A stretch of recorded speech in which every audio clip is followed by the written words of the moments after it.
మంత్రి ఆర్కే రోజా గెలుస్తారా ఓడిపోతారా? ఇప్పుడు రాష్ట్రంలో సర్వత్రా చర్చనీయాంశమవుతుంది. మరీ ముఖ్యంగా గెలుస్తానన్న ఉత్సాహం ఆమెలో కనిపించడం లేదని క్యాడర్ భావిస్తుంది.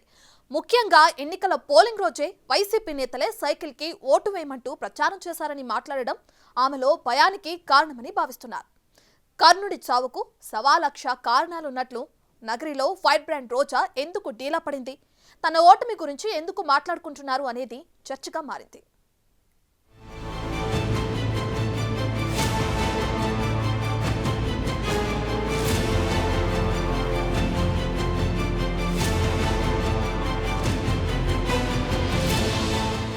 ఆంధ్రప్రదేశ్లోని సెలబ్రిటీ నియోజకవర్గాల్లో ఒకటి ఉమ్మడి చిత్తూరు జిల్లాలోని నగరి నియోజకవర్గం.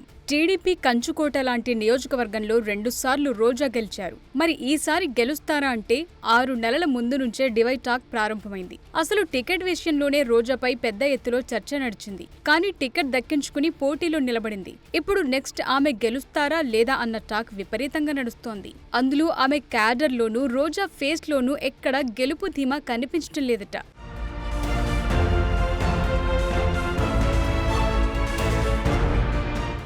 2019 ఎన్నికల్లో విజయం సాధించిన తరువాత రోజా రూట్ మార్చింది. అప్పటి వరకు పార్టీకి అండదండలుగా ఉన్న నేతలను అధికారానికి దూరం చేసింది. అదే సమయంలో కుటుంబ సభ్యులను తెరపైకి తెచ్చి పదవులు అప్పజెప్పింది. స్థానిక సంస్థలు ఎన్నికల్లోనూ సీనియర్ నాయకులను కాదని తన సొంత మనుషులను టీడీపీ నుంచి వచ్చిన వారికి ప్రాధాన్యత ఇచ్చి పదవులు కట్టబెట్టారు రోజా. దీంతో వైసీపీలో అసమ్మతి నాయకులు ఎక్కడ తమ సమ్మతిని దాచుకోకుండా ఆమెకు వ్యతిరేకంగా పనిచేస్తామని బాహాటంగానే ప్రకటించారు.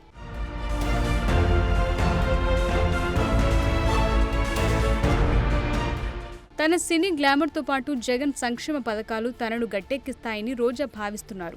మరోవైపు నగరి నియోజకవర్గంలో తమిళ ఓటర్లు తన భర్త ద్వారా తనను ఆదరిస్తారనే భావనతో ఉండగా రోజాకు చేనేత సామాజిక వర్గం మొత్తం దూరమైంది. అందుకు కారణం పవర్లూమ్ కార్మికులకు విద్యుత్ బిల్లుల శాపంగా మారటం. దీంతో వారు బాహాటంగా వైసీపీ ప్రభుత్వాన్ని రోజాను వ్యతిరేకించారు. ముఖ్యంగా చేనేత కార్మికులంతా చెన్నై వెళ్లి క్యాటరింగ్ కార్మికులుగా మారారు.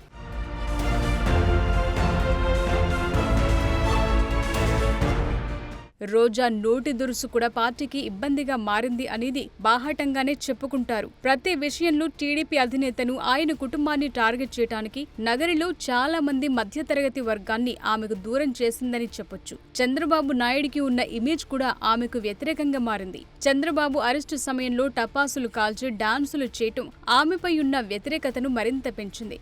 ఇక గత ఎన్నికల్లో గాలి భానుప్రకాష్ కుటుంబం విభేదాలు ఆమెకు సాయపడ్డాయి. కానీ ఈసారి వారి కుటుంబ సభ్యులు సైలెంట్ గా ఉండడంతో గాలి భానుకు ఈ అంశం ప్లస్ అయిందనే టాక్ నడుస్తోంది. రోజా భారతదేశపు రాష్ట్రాల పర్యాటక శాఖ ర్యాంకింగ్స్ లో ఉన్న 20 స్థానాల్లో మొదటి 3 స్థానాలు అంటే కేరళ, అస్సాం, గుజరాత్ మొదటి 3 స్థానాలు ఉంటే ఆంధ్రప్రదేశ్ 18వ స్థానం ఉంది. ఇంకా కిందకి వెళ్తే ఛత్తీస్గఢ్, జార్ఖండ్ ఉన్నాయి.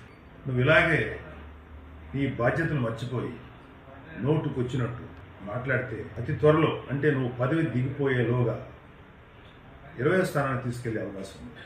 ఆంధ్రప్రదేశ్ పర్యాటక శాఖ మీద కొన్ని వేల మంది ప్రత్యక్షంగానూ పరోక్షంగానూ జీవిస్తున్నారు. మీ వైసీపీ ప్రభుత్వం వచ్చిన తర్వాత వాళ్ళ జీవితాల్లో మట్టుకొట్టుకుపోయాయి. వాళ్ళ పరిస్థితి మరీ దిగజారిపోతుంది. ముందు పర్యాటక శాఖ మంత్రిగా నీ బాధ్యతలు తెలుసు. పర్యాటక శాఖ మంత్రి అంటే నువ్వు పర్యటన చేయడం కాదు, పర్యాటక శాఖను ఎలా డెవలప్ చేయాలో, ఎలా అభివృద్ధి చెందించాలో తెలుసు. ఎన్నికల సమయంలో ఒకేసారి సీనియర్ నాయకులు మొత్తం వైసీపీ నుంచి టీడీపీలోకి చేరటంతో ఆ ఓటు బ్యాంక్ అంతా టీడీపీకి సహకరించిందని తెలుస్తోంది. దీంతో రోజా ఓటమి ఖాయం అన్నట్లు నియోజకవర్గంలో ప్రచారం జరుగుతోంది. మొత్తం మీద 2014లో కేవలం 800, 2019లో 2000 ఓట్ల మెజార్టీతో గెలిచిన రోజా నియోజకవర్గంలో అభివృద్ధి పనులు పట్టించుకోవటం లేదని విమర్శలు కూడా ఉన్నాయి. టూరిజం శాఖ మంత్రిగా ఉన్నప్పటికీ నియోజకవర్గంలో ఉన్న జలపాతాలను కనీసం అభివృద్ధి చేయలేదని స్థానికులు అంటున్నారు.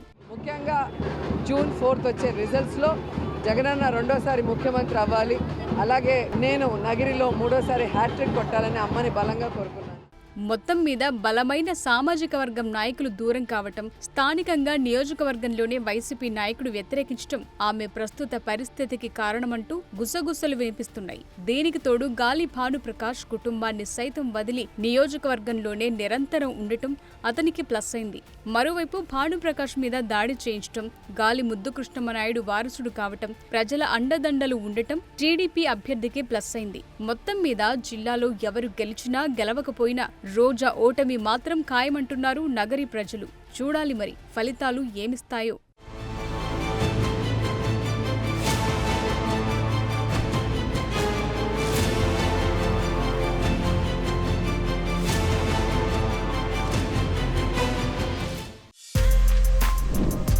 For more videos like this, subscribe Big TV channel.